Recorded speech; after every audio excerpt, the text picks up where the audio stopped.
This podcast is proud to be sponsored by Tuvu. Tuvu connects people, families, and communities on their values-based social media platform. There's no ads, no explicit content, just fun. Check it out at tuvu.com. Well, this week we're celebrating the 248th year since the signing of the Declaration of Independence. Right? This freed the colonists from what was at that time the tyranny of England. What a great day in American history. Well, today we have one of our favorites. We have historian Tim Barton joining us to talk about some of the truly miraculous events that were part of founding our great nation. Stay with us. You know, I've never really felt comfortable sharing pictures of my kids on social media. Then I found Tuvu, a premium social app with an actual, authentic community. No bots, no one trolling me or my family. Just clean, wholesome content you can trust.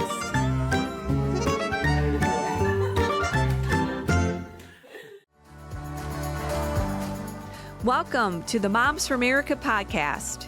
Each week, special guests tackle the issues facing the moms of America today. Discussions include personal stories and advice on how moms can build a strong foundation of faith, family, and freedom in their homes and country. Hi, moms. I'm Debbie Carlitis, your host, and welcome. Welcome to the Moms for America podcast. So glad that you're joining us here this week. And of course, Happy Independence Day. Love this week that we can celebrate our freedoms and our great country. So enjoy this week. Alrighty. Also here on the top of the show, I also want to invite everyone to like, subscribe, and share the podcast. This is how we get our information out. So please go ahead and share this within your circles. And then also, if you have an idea for a podcast, would you please email me at podcast@momsforamerica.net. I would love to hear from you. Also, if you have not joined the movement here at Moms for America, I say this every week just because so many new moms are joining us. Please join the movement here. We are an incredible group of moms. We're uniting all across the country. We are fighting for our faith, our families, our freedom, and the Constitution. So go ahead, check us out at momsforamerica.us. It's very simple. You can sign up for our newsletter. You become a part of the sisterhood here, the moms all across this country. You can also fill out our forms, check out all of our information. We have everything that you need, mom, in your journey through motherhood. So again, visit us at momsforamerica.us. Alrighty, on to today's program. Well, just a few months ago, we held an incredible 3-day summit and gala, both to celebrate the 20th anniversary of Moms for America and to educate our moms on a variety of issues and topics of the day. It was really an amazing event, and we had so many great speakers. I think we had about 72 speakers. They also were a part of panels. But one of the speakers is truly a favorite of Moms for America and of mine. I don't know if you know about Tim Barton, but he is an incredible historian. He is the president of WallBuilders. They are a national pro-family organization that presents America's forgotten history and heroes. Tim spoke at our Dallas summit about the miracles, amazing miracles of our nation's founding that can only be attributed to divine intervention. Absolutely. So in light of the celebration of the birth of our country this week, we wanted to share this incredible talk with you. Here's Tim.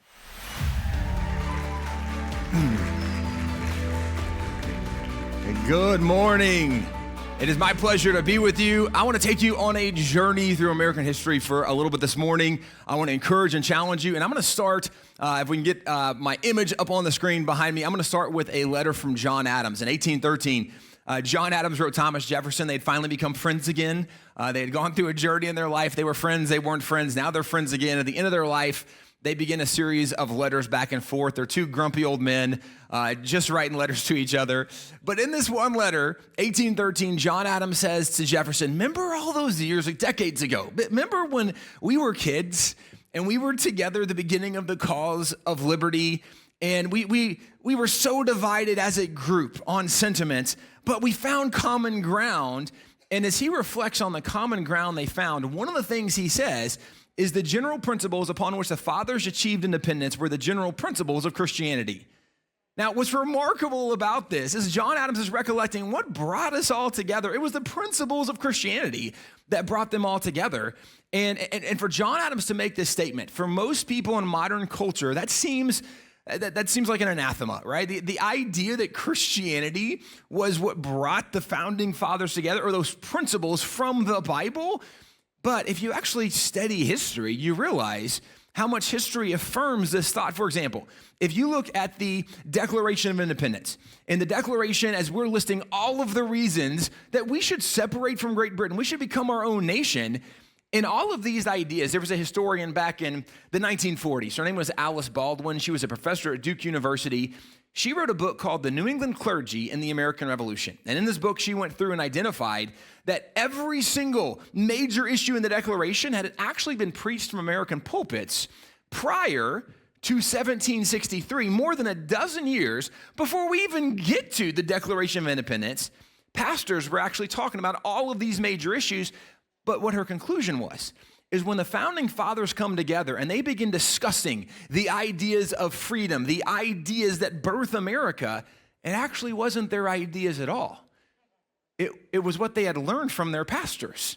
And the idea that the founding fathers were influenced by their pastors is so contrary to the modern version of the history narrative, right? If you talk to your kids and your grandkids, they're not learning about the founding fathers being influenced by pastors or Christianity, but it's because we just aren't actually learning history anymore.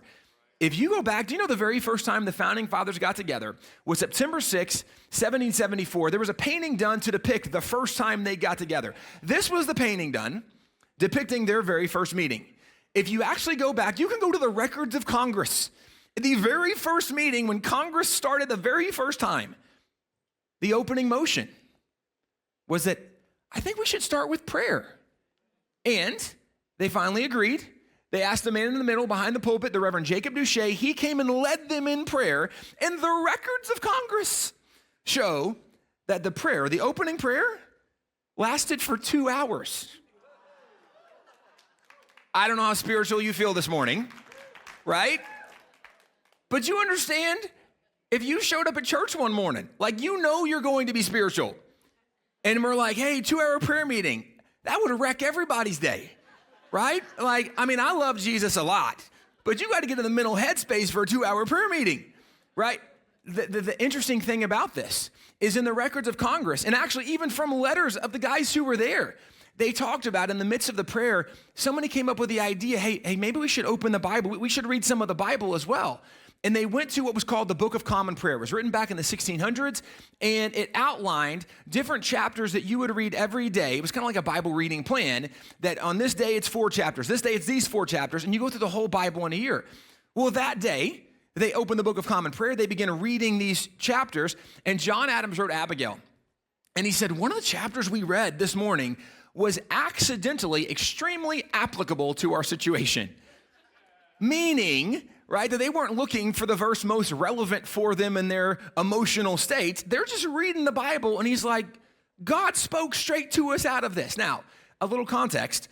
They heard the night before that the British had actually surrounded Boston. There was a siege of Boston. British are now cannonading, firing on Boston. So the British are attacking their own citizens because we haven't separated yet. And the founding fathers hear about this, and they're going, what are we going to do? Our own nation is now attacking our own people. And in the midst of, and it actually makes more sense possibly now why they're like, we should open with prayer. Like, we're really going to need God's help in this. And then in the midst of praying, they're reading, and they read this one chapter. Well, the chapter they read was Psalm 35. Psalm 35 is one of the many psalms that King David writes when King Saul is chasing him, trying to kill him, where David says, God, I've done nothing, and they seek my harm. They seek my destruction. They want to kill me. Lord, you rise up. You be my shield, my buckler. You be my strong right arm, my defender. On David goes through Psalm 35. Well, this is what John Adams tells Abigail, that this was accidentally extremely applicable because we were like, we're David right now. He tells her in the letter, he says, I must beg you to read that psalm, read the 35th psalm to your friends, read it to your father, meaning we want everybody to see what we saw, what so encouraged and inspired us. Well, then he writes her another letter, and he tells her what Congress did. He said, we've appointed a continental fast. One of the early, very first actions of Congress was to call for a national day of prayer and fasting. Now, this is, again, from the Founding Fathers. And actually, John Adams tells Abigail, he said, the result of this, millions be upon their knees at once before their great creator, imploring his forgiveness and blessings, his smiles on American council and arms. There's only about 3 million colonists in the nation at that time. And John Adams says, millions are upon their knees. His assumption is that everybody's going to pray. I think it's probably a naive overstatement of the reality, right? Like probably not every American prayed, but this is his sentiment that we're all going to join in because we recognize we got to have God's help in this. What's so fun is as you track the letters of John and Abigail back and forth, you see so many examples of some of these ideas, but even the idea of having a prayer proclamation.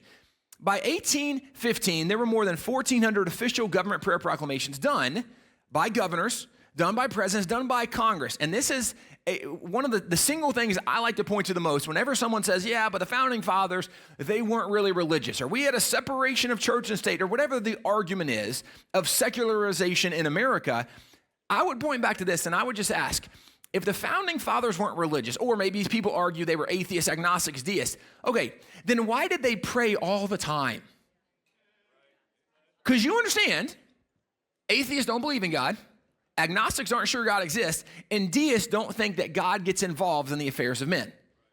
So if they were any of those, they're not doing prayer proclamations. And yet, this is exactly what the Founding Fathers did. Every single Founding Father who became a governor did prayer proclamations, every single one, without exception. This is the reality of who they were. They knew they needed God's help. Well, let me back you up. So this very first one from Congress, there's 15 during the American Revolution. They would alternate between prayer and fasting and then between prayer and thanksgiving. And this is actually maybe kind of self-explanatory because if you need God's help, what do? You pray and you fast. But if God moves on your behalf and you recognize God has done something, what should you do? You should go back and thank God for what he did, for intervening on your behalf. So then they would do a day of prayer and thanksgiving.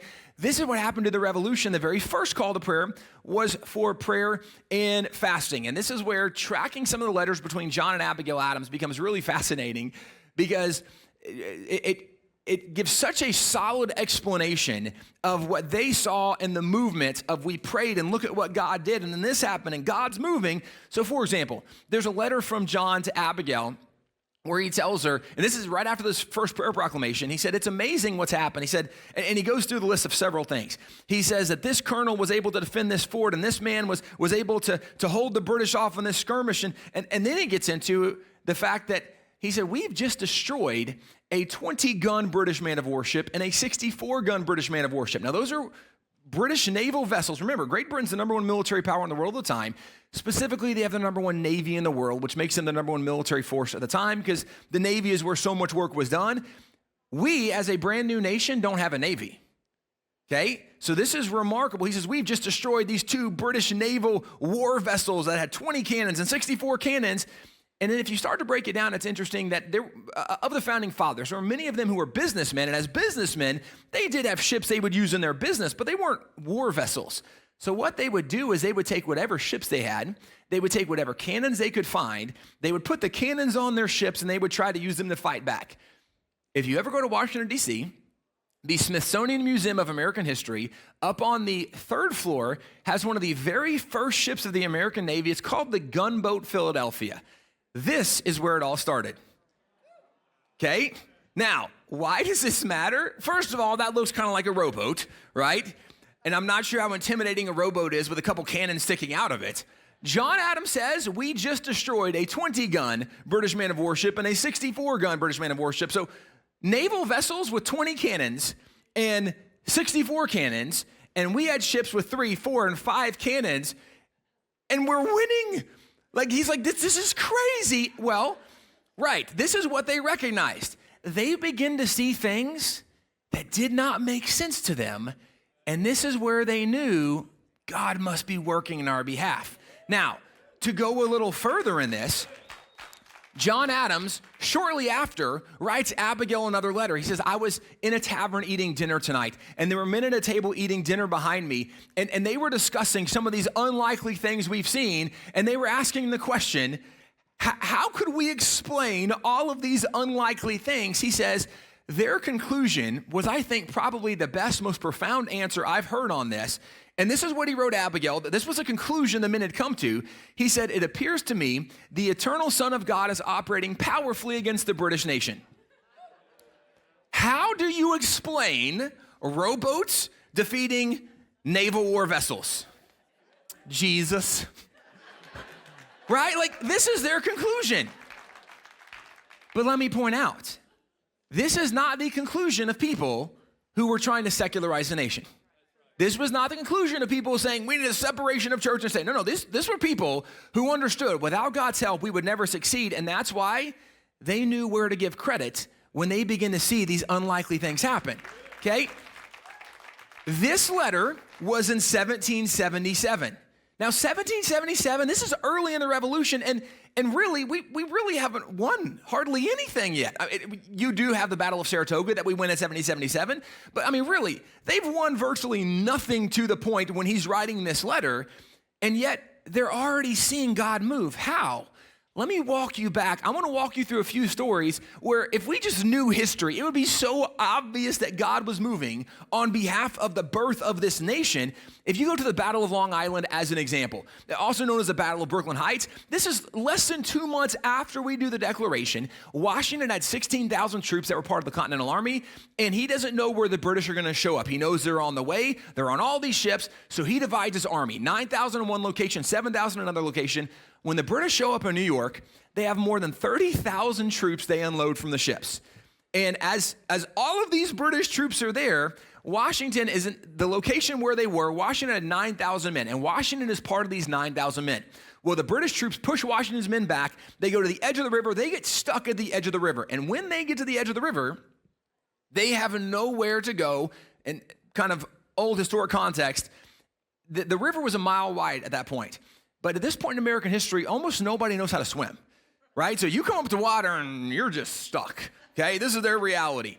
To make matters worse, as they are waiting to see how this is going to unfold, and also keep in mind, this isn't the day when everybody's using muskets, okay? That's a single shot. Takes you 30 seconds to a minute to reload. They're not very accurate, so numbers make a really big difference. Sometimes we mistakenly look back at history through the modern lens, and right now, we have the greatest military in the world in America right now, and so we're used to winning, right? We're used to thinking, well, we might have had fewer, but we were better. Not back then, right? Like, really not. We were trying to figure out how this thing worked. Well, as they're pinned against the edge of the river, to make matters worse, the British Navy begins sailing up the river behind them. And Washington realizes, right, if the Navy comes up, they're going to be bottled in, and then whether they're caught in a crossfire, whatever's going to happen, they're going to be captured, and likely many of them are going to be killed. Washington, for sure, he's going to be hung for treason. Like, this is not going to be a good scenario. And then one of the first unlikely event happens. As the British Navy is sailing up the river behind them, out of nowhere, a massive storm rolls in. And the storm is so bad that the British naval fleet is recalled because they're afraid, right? The ships are going to run aground on the rocks. They're going to crash, and they're going to lose the Navy. So they call the fleet back. Washington realizes that if that fleet makes it behind them, there can be no escape. So he sends word out. He says, you have to find anything that floats. We have to get off this island tonight. Well, as evening comes, this could be one of the second divine intervention things they saw was the storm calmed. Now, it's a big deal because if the storm is still raging, it's going to be hard for them to get off. The storm calms. Washington says, find whatever you can. Well, they find some canoes. They find some flat bottom boats, some John boats. It's a mile across. They got 9,000 men. How many people you putting on a canoe at a time, right? And you got to get across and come back. This is going to be hard evacuation, but they begin the evacuation. And all night, they're going across or coming back. They're going across or coming back. As morning comes, Washington is still there with 1,000 men. The reason Washington's there is early on, he says, I am going to be the last one off the island. I am not going to abandon my men. You can imagine there were probably conversations where his men were saying, sir, we can sacrifice some privates, right? We can't lose the general. We're going to need you. He says, no. That's not the kind of leader I am. I'm going to stay. I'm going to make sure the men are okay. So he's going to be the last one off the island. Well, there's more than 1,000 troops, and the first light of dawn is appearing off in the distance. And they realize as soon as light comes, the British are going to see what's happening. They're going to advance. And then now it's 30,000 to 1,000. We for sure are going to be captured and killed. But before the light of dawn appears, another miraculous thing occurs. A fog rolls in off the river. and it sets up between the British camp and the American camp. In fact, one of the guys who was there, Major Benjamin Talmadge, he became the head of the Culper Spy Ring, one of the more famous spy rings in the American Revolution. He explained it, and there were many people that wrote about this that were there, but here's the way he explained it. He said, a very dense fog began to rise, and it seemed to settle in a peculiar manner over both encampments. I recollect this peculiar providential occurrence perfectly well, and so very dense was the atmosphere that I could scarcely discern a man at 6 yards distance. So from me to the front row, he's like, I couldn't even see anything, right? Total. I don't know how well you remember the story of Exodus, right? Moses, Israelites, Red Sea, Pharaoh's army, God divides them. Like, this is the American version, right? The fog stays there. Washington continues the evacuation. The last 3 ships get loaded. Washington is on one of the last 3 ships. They push out in the river. When they get to the middle of the river, the fog begins to lift. As the fog begins to lift, the British realize the camp is empty. The British rush the camp. The British report they got to the edge of the river in time to see 3 ships arrive on the other side and to see them unload. Now, who's in the last ship? Washington. They literally watched George Washington get off the last ship as the fog is lifted. And this is where Americans looked at the story and they went, that's unusual, right? Like, what are the odds that it's a clear day, British fleet sails in, and I don't know where the storm comes. And then the storm calms in the evening. We start loading ships, and we're not going to make it in time, and the fog comes in, and the fog stays. But as soon as we get across, the fog lifts like, that's a lot of coincidences happening, right? They begin to recognize this was unusual. Now, had this been the only unusual occurrence, you might have explained it away. Except these kind of things happen time and time. And I can go through dozens of examples in the Revolution of these kind of moments. I won't this morning, but I could go through dozens. And the reality is the people begin to recognize that there's too many unusual things. God had to be moving on their behalf. And let me also point out, up to this point, God wasn't giving them victory. God was just keeping them alive to fight another day, okay? So this ultimately they got the victory, right? But that's not where they are yet. Now, to walk you through this, if you go to December of that year, just again, give you some perspective. All they've done is lose, and yet God's kept them alive. Now, to give a little perspective as well, we talked about that they lose the Battle of Long Island, then they lose the Battle of Kips Bay, they lost the Battle of White Plains, they lost the Battle of Fort Washington, they lost the Battle of Fort Lee, they lose all of New York. So all they've done is lose. And why this is even worse of a problem sometimes than we realize is because back then they had one-year enlistments. You sign up in January and the enlistment's up in December. And maybe you show up late. So you're there right in March, April, May, but enlistments are up in December. And if you have been on a team that all you've done is lose all year long, right? And someone's like, guys, round 2, let's sign up again. You're probably not getting a lot of signups. Well, this was Washington's dilemma, right? Because Washington recognizes that nobody is excited about what's happened because we've kept people away from their families, right? We've kept the men away from their wife, from their children, away from their farms. And it's December. So now Washington has an issue that people are going, you know what? I might as well go home. We're not doing anything more. I've been away from my wife and kids too long. Washington's having a hard time keeping them together, and Washington can't get anybody to sign up for round 2. So Washington says, okay, we have to change the story, change the narrative, change perspective. What we need is a victory. So Washington begins navigating, what can we do to give a victory? And he looks at one of the local British forts and says, we need to capture British fort. We need to give our men a victory so they can look and go, hey, there's a chance, right? We got to win. Go team us.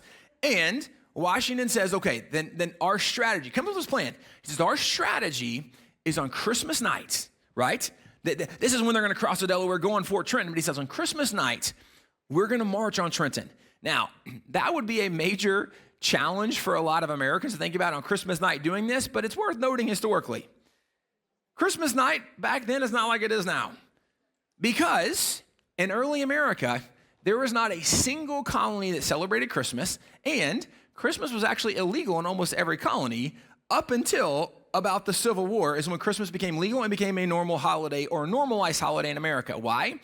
Because almost every single colony was founded by very pious, devout, religious individuals and organizations, groups, right? Whether it's the Quakers in Pennsylvania with William Penn, you have the Puritans, the Pilgrims, right? You start going through who settled America, very devout religious people. Well, one of the things they had acknowledged is in Europe, there was so much secularization happening, and they pointed to holidays like Christmas that had been so commercialized, there was almost no religious value left in what they did. And they said, we're not going to do these secular holidays where there's no religious value because we're going to be Christians and we're going to celebrate the Bible and God and Jesus. I'm just kind of interesting. They were concerned about commercialization back then, right? If they had any idea, right, they'd be kind of shocked today. But what was very well known is over in Europe, there was a lot of celebrating on these holidays. And in Trenton was being controlled by the Hessians. Hessians were Germans, but they were German mercenaries. They were hired by the British. There's about 1,300 of them at Fort Trenton. And Washington knew, right? The Germans were known for being able to party a little bit, and they were known as being drinkers. So Washington's idea actually is very sound. If you know there's a group of guys, and they're about to hit their drink pretty hard, let's go the next morning when they got hangovers, maybe they're passed out. That's a pretty good strategy, right? I'll give you credit for that one. Well, this is his idea. We're going to march on Trenton on Christmas night, be there the next morning, and as the plan begins to unfold, Washington's initial idea, there was going to be 4 different troops, 4 different armies. 3 of them were going to be on his side. They're going to cross the Delaware, 3 different locations. 1 is already over. They're going to come down. And so they're going to completely surround Trenton, and they're going to have such an overwhelming force volume that they're assured victory. What he did not factor in were the conditions, and as they go to cross the Delaware, right, when you're in New Jersey, when you're up in the New York area at Christmas time, they can have some pretty tough winters. Well, when they get to the river is impassable in nearly every location. Now, let me walk you through this a little bit to see. General Henry Knox, just as a side note, was the guy in charge of the crossing where Washington himself was. I'm going to come back to Henry Knox in a second because I'm going to read a portion of one of his letters at the very end. But what happens is they go to cross the Delaware. Initially, Washington's plan was 5,400 troops. They're going to take all their cannons and their horses. But as they get to the crossing, they're not able to cross in 3 locations. There's only one where they can get across, so 2 troops aren't able to make it across. So they only cross where Washington is. They only get 2,400 troops across, but even Washington's group is delayed so much by the ice flows, they don't get across until 4 a.m. They were supposed to get across at midnight. But now they're not across till 4 a.m. They're trying to be in position in the fort before the light of dawn. There's no way they're going to make it now, but this is the only chance they have, so they're going to march, and the march is nearly a 10-mile march to the fort. It's a little over 9 miles that they got to go to the fort, and as they're going to the fort, to make matters worse, a blizzard rolls in on them. Now, I say to make matters worse. They did not recognize it in the moment, although afterwards they certainly talked about it. As they're marching to the fort, a blizzard rolls in. In fact, the blizzard was so bad that 2 men actually froze to death during that march. And one of the things, there was actually an officer who was there who said that we actually were leaving such a trail in the snow, not just from the amount of men, but from the bloody footprints of the men who had already worn through their boots and had nothing to wrap their feet with. Okay, so you have Americans, all 13 colonies who have come, they're not prepared for winter. They don't have their winter gear, their winter coats. They're not ready for all of this. And yet, as they march on the fort, they're going, the blizzard caused the sentries on duty to go to their commanding officer and say, sir, right, it's really cold. Can we come in and stay warm by the fire? The officer agreed, said, yeah, nobody's crazy enough to be out marching in this kind of weather. So they're not going to make it in time before dawn. But now there's no guards on duty because of the storm. So they show up, no guards on duty, they get in position, and as they get in position, the storm breaks. Interesting, right? Well, so they announce themselves, it's a complete surprise, and as the battle begins, the battle only lasts for 35 minutes. The Hessians are inside a fort in an entrenched position, and it's over in 35 minutes? How? Right? Well, let's go a little further because the Hessians are fighting on the British side.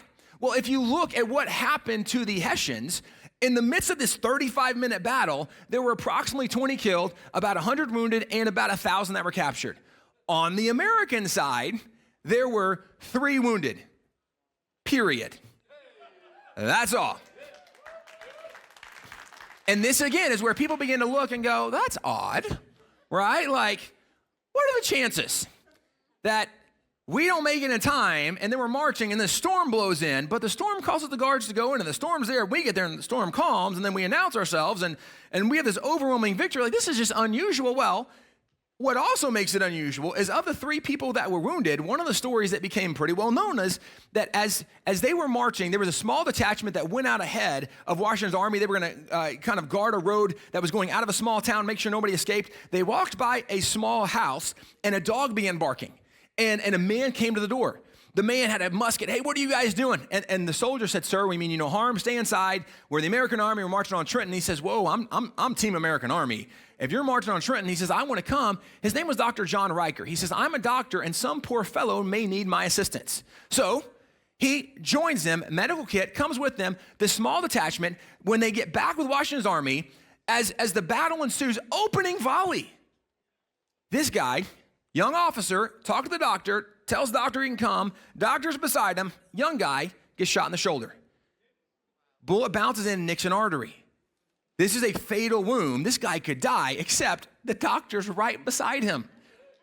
The records say the doctor came over, and not to give too much details, but maybe it's because I'm a guy. I don't know. Moms, you can appreciate, right? You've dealt with stuff. It's fine, right? But the doctor comes over, and he's like, takes his finger, puts his finger in the bullet hole to try to slow down the bleed. He ends up saving this guy's life. Well, who was the guy he saved? This young officer. The young officer became a very famous American. He actually is the guy standing behind George Washington in the famous crossing of the Delaware. And that's actually a known individual, known name, right? We know who that is. He ended up becoming the 5th president of the United States. His name was James Monroe, okay? James Monroe should have died and bled to death, except the one dog that barked happened to belong to a doctor who said he wants to come and happens to be standing beside the one guy who's fatally shot, and the doctor's able to put his finger like, what are the odds? This is what people recognize. And so Washington talked about this, how God's providence was on them and what they did in the victory. But one of the guys who was there, General Henry Knox, he wrote a letter about this victory. And what he said in his letter, the hurry, fright, and confusion of the enemy was not unlike that which will be when the last trump will sound. The Apostle Paul talked about the return of Christ, right? The trump sounds, and it's just chaotic and crazy. He's like, that's how it felt, right? It was just, they didn't know what was going on. It was crazy. But he concluded, providence seemed to have smiled upon every part of this enterprise. The conclusion was God moved on our behalf. In fact, if you go to George Washington, just a little over a year later, George Washington, 1778, wrote General Thomas Nelson Jr. a letter. And this is still, we're early in the revolution, comparatively speaking. Washington talks about how God had moved so much on their behalf. What Washington tells them, he says, the hand of providence has been so conspicuous in all this, and he must be worse than an infidel who lacks faith, and more than wicked that has not gratitude enough to acknowledge his obligations.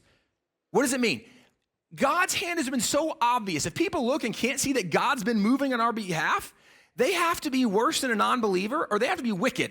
If they can't acknowledge what God's done, well, then he continued in his letter. He said, but it will be time enough for me to turn preacher when my present appointment ceases, and therefore I shall add no more on the doctrine of providence. George Washington was like, I've seen enough miracles, I could become a pastor, right? He says, but I'm going to focus on the present situation. I'm going to try to win the war right now. This is what was so evident. In fact, I can go through dozens of stories. It was so obvious God was moving. Well, let me take you to the end, the conclusion. When the revolution finishes, the peace treaty of Paris is signed by these guys. On the left is John Jay, the middle is John Adams, on the right is Benjamin Franklin. This is the peace treaty of Paris. This is the document that ended the American Revolution, brought peace between us and Great Britain, and made America a free, independent nation. Look at the title of this document. In the name of the most holy and undivided Trinity. Do you know America became a nation in the name of the Father and the Son and the Holy Spirit? Okay, why does it matter? John Adams says to Jefferson, right, years later, he's like, the way we achieved independence, it was the principles of Christianity. Today, people have no idea. The reason America's been the most free, stable, prosperous nation in the history of the world has been because of the influence of the Bible and Christianity. That they don't know. And our kids today are learning, nope, we don't need God, separation of church and state, and they're embracing this socialist, Marxist, communist Kool-Aid, right? They're drinking it because they don't know they're being lied to. what I want to encourage is we have to go back and restore that foundation. In fact, if you want to know more, we have a website, WallBuilders.com. We have all these stories documented, footnoted, way more. In fact, we even have a brand new book, The American Story of the Beginnings, that we go through a lot of these stories, examples. We have more than 1,000 footnotes in the back because we tell people, please don't take our word for it. Go read this for yourself. The history is there, and the history affirms. What made this nation so special was the influence of Christianity in the Bible. If we are ever going to be a strong nation again, it's going to be because we restore the influence of Christianity in the Bible, and that only happens when the mama bears of America wake up, right? And make sure that in schools, we stop teaching pornography and start teaching the Bible. Thank you guys for letting me share. Well, moms, what an amazing presentation by Tim. Thank you, Tim. Thank you for all you do at WallBuilders. I mean, we need to be reminded of this, but I loved this because we actually talked about those miracles. I mean, did you know about those miracles? Think about that. America's Continental Army, this small army of patriots, literally was able to defeat Britain, the most powerful military force in the world. Miracles do happen, and they still happen today. That scripture, Romans 8:31, reminds us that if God is for us, who can be against us? I love that. I love that God is in our corner, ordaining our steps and fighting our battles. So, yes and amen, moms. All right, that's why here at Moms for America we exist. We are here to help you moms on your journey through motherhood, truly in a great variety of ways. I do want to remind you here again to check out everything at momsforamerica.us. We have a lot of patriotic information there. I should even mention right now that, we have Patriot Packs for our kids, and we have I'm a Patriotic Kid book, and we've got Patriot t-shirts. We're here to celebrate our country, the freedoms that we have, which include a freedom of our faith, freedom of our speech, and freedom to raise our children. So go ahead, check us out at momsforamerica.us. Sign up for the newsletter. That's how you get all of our information in advance. Again, that's on our website. And check out our cottage meetings, our webinars, our seminars. They are all there for you, mom. We say this every week, that liberty begins at home, and that you moms, you are truly the heartbeat of America. So I do remind you again, like, share, subscribe. We would appreciate it. And hope to see you again next week for another inspiring, informative discussion for moms just like you. And as always, let's keep changing our world one home at a time. Happy 4th of July. Bye-bye.